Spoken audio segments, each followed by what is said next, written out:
If your ID is equipped with a bicycle carrier preparation, you can use it to fit a bicycle carrier. Simply fold down the rear number plate and mount the ball head.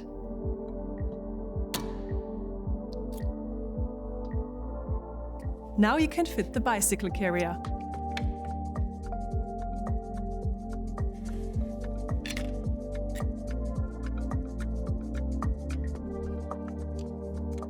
Important: it must have a number plate.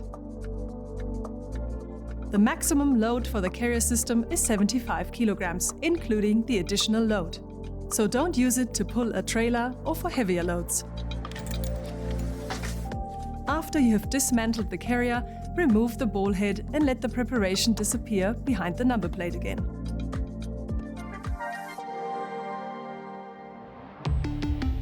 Volkswagen.